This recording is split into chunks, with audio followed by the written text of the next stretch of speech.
Hello students, now we are going to discuss meiosis. Earlier we had discussed the cell division process of mitosis. Now we are going to take in account meiosis. So there are few questions that we are going to deal with in this lesson. First is that the cellular division of meiosis, where does it take place? What are the cells which are destined to undergo meiosis? Then why is this meiosis? I had discussed earlier in the previous lecture that it is known as reductional division and mitosis is known as equational division. So why is this name given to meiosis, that reduction, something reduction would be taking place, something sort of reduction. So that is why it is known as reductional division, but we'll get to know that how that reduction takes place. Then we have a new term, that is a meiocyte. That why does a meiocyte undergo two divisions? Why not one as in the case of mitosis? And there is another term that we face in this meiosis thing is interkinesis, one more term. So we have dealt with two types of kinesis. One was karyokinesis, other was cytokinesis, and now a new type of kinesis is there, that is interkinesis. So step by step we are going to see what all these things are. Now in question number 1 I had put to you that where does meiosis take place, and over here I am using the term meiocyte. So first of all, let's see what is a meiocyte. Meiocyte, cyte stands for cell, you must be knowing, and meo, something related to meiosis. So any cell which would undergo meiosis would be termed as the meiocyte. So basically meiocyte is the parent cell which has to undergo meiosis. Now what are the meiocytes basically? When we talk about meiosis, we are talking about sexual reproduction. When we talk about sexual reproduction, then we talk about the formation of gametes. See, meiosis would always take place when there is a story about reproduction, and which sort of reproduction? It won't be there in case of asexual reproduction. When two different parents would be involved, male and female parents, that time it would be sexual reproduction. And when we talk about this sort of reproduction, we do talk about gametes as well. So gametes are the cells which unite and fertilize and then give rise to a new cell which would be considered as offspring precursor. So basically the sexual reproduction is going to take place through gametes, and the cells which undergo gametogenesis would be termed as meiocytes. Now what is that gametogenesis?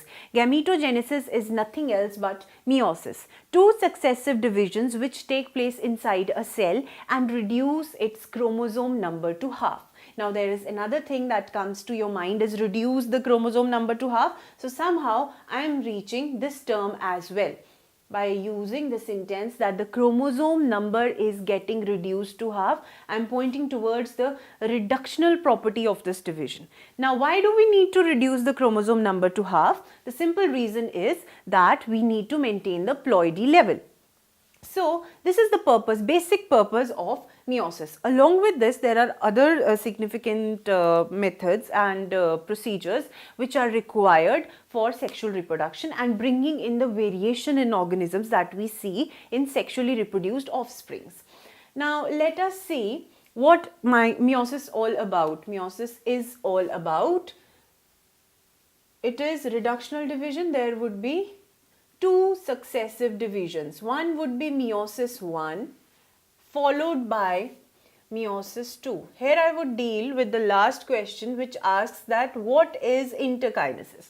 Now when I am talking about M phase, basically mitosis or meiosis, I know it would be completed to its end by two processes. First being the karyokinesis, and it would be followed by cytokinesis. The nucleus would divide into two, then the cytoplasm would divide into two, and in the end of meiosis 1, we are going to obtain two daughter cells. Alright, these two daughter cells would have reduced their chromosome number into half. We'll see how it happens. But now these two daughter cells individually would go to the second division phase, that is meiosis 2.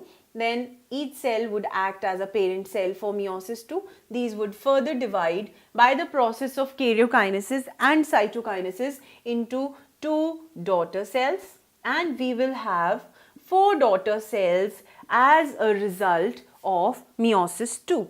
So the time or the phase basically that lies between this cytokinesis and the karyokinesis of meiosis 2, that is known as interkinesis. Alright, so to put it in simple terms, there is meiosis 1. When it gets completed, the time during which the cell stays before it gets into meiosis 2 would be known as interkinesis. The name only suggests that kinesis there would be division. It is the karyokinesis of meiosis 2. The inter means the time between the cytokinesis of meiosis 1 and the karyokinesis of meiosis 2 would be termed as interkinesis. Now let us take meiosis 1 and meiosis 2 individually. As it is M phase we had studied earlier, there would be 4 stages. So would be in case of meiosis. We have meiosis 1, which would have certainly stage number 1 would be prophase, followed by metaphase,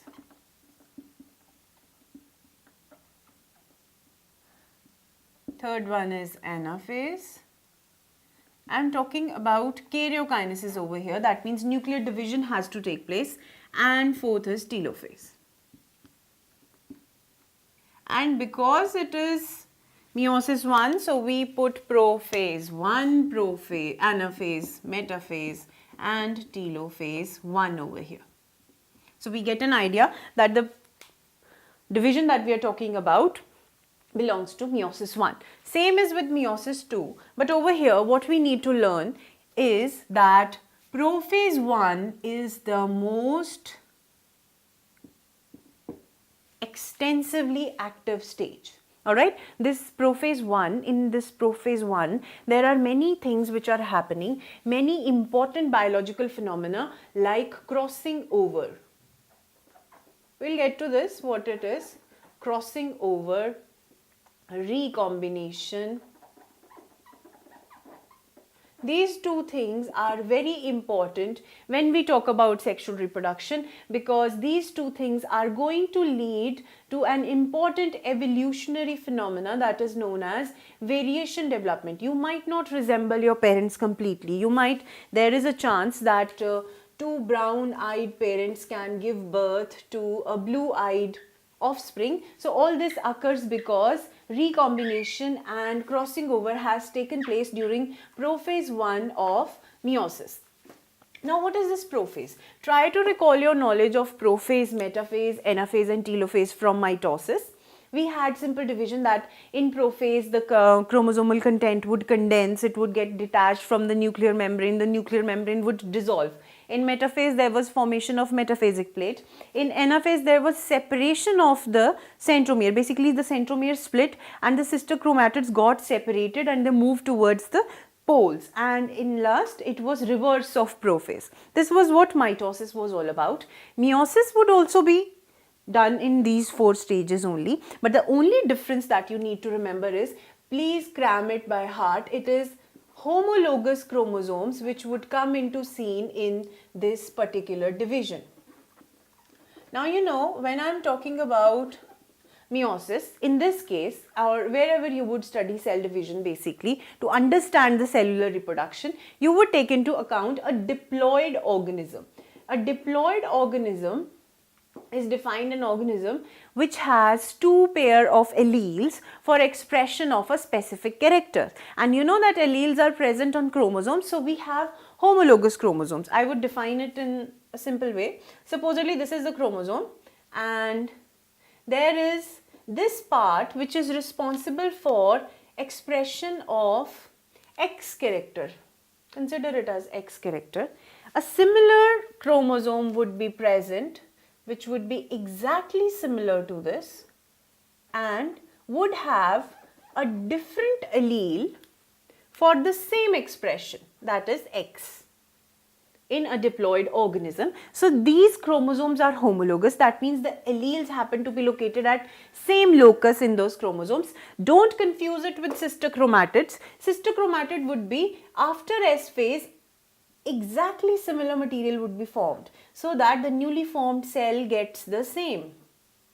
Please don't confuse homologous thing, that is alleles location, with sister chromatids. Now this happens to be a sister chromatid which would be copied after S phase, but the inherent ability of the chromosome to produce X character is present at this locus. So is present in this chromosome. So these happen to be homologous chromosomes. In case you don't understand it, get to know how a diploid organism expresses a particular character. There is always a gene which is responsible for expression of a character in an organism. That gene is present in two different forms on two different chromosomes. If the locus happens to be similar for different genes, then those chromosomes are known as homologous chromosomes. Now what meiosis is all about? It is all about bringing these homologous chromosomes together, then separating them by the first division, and then afterwards obtaining the division process in harmony with the other vital processes like crossing over and recombination. Now let us see how this prophase takes place. This prophase itself being a stage has further 5 stages. First being leptotene. I know these names are difficult to remember, but you will have to cram them by heart. Followed by zygotene. When this zygotene is completed, there would be another stage that would be known as pachytene. Then there would be diplotene, and then there would be diakinesis. You can formulate any simple way to learn this L, Z, P, D, D. Anyways, you have to remember. So these are the 5 stages of the stage prophase of meiosis 1. These won't be visible in any other prophase, whether it is prophase 2 of meiosis 2 or whether it is prophase of mitosis. It is only during the meiosis 1 these 5 stages would be visible. Now what these 5 stages exclusively deal with is homologous chromosomes. So first of all, during the interphase, the cells, the meiocyte which has to undergo division, it would undergo its growth period where the synthesis of DNA would take place. That means the chromosomes which would enter the prophase would be like this, the original one and the sister chromatid joined at the centromere. This is what a chromosome would be as it enters the prophase 1. Now what happens during prophase 1 as this is taking place inside the nucleus? In prophase of meiosis, we simply said that nuclear membrane degenerates. So does the endomembrane system does. But in this stage, we are seeing the prophase as it is in further stages. So we are going to take in account the nuclear membrane, how it is present and when it dissolutes. So first of all, when we talk about leptotene, supposedly this is a cell. I would write these over here and make you understand it through a simple diagram. Supposedly this is a cell, all right. It is having a nucleus inside it, a huge nucleus supposedly. Now what happens, you know, prophase 1 is characterized by condensation of chromatin material. So few chromatins like this would come remaining attached to the nuclear membrane. They would arrange themselves like this and they somehow appear to be a single chromosome. Such is the stage of leptotene, where the homologous chromosomes are close to each other but they are not condensed completely. So we see it as a single chromosome which is attached to the nuclear membrane. That is the first stage known as leptotene. So what is the characteristic feature? That the homologous chromosomes are coming together, of course, and they are attached to the nuclear membrane and they are condensing, because we know that in prophase there is continuous condensation of the chromatin material. Now what happens next stage would be the stage of zygote. in zygote. Now this nuclear membrane would slowly start degenerating. So we will not take nuclear membrane into consideration over here. What we are going to discuss is those chromosomes which appeared as single, how they would change in this stage. So taking this as one chromosome and this as its homologue. See, I am considering the shape and structure, but I am taking a different color just to make you understand that these are homologous pairs. Whatever is being located over here would be located, it would have same locus for all the alleles. These two homologous chromosomes are going to come close to each other. So whenever I talk about zygote, please remember the term synapses, which is to be learned over here. Now what is synapses? Synapses is joining basically. These homologous chromosomes would come close to each other and join at specific points. Now take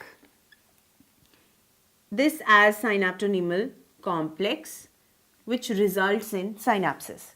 Now another term has come into being, that is synaptonemal complex. It would be proteins which would arrange in such a way so that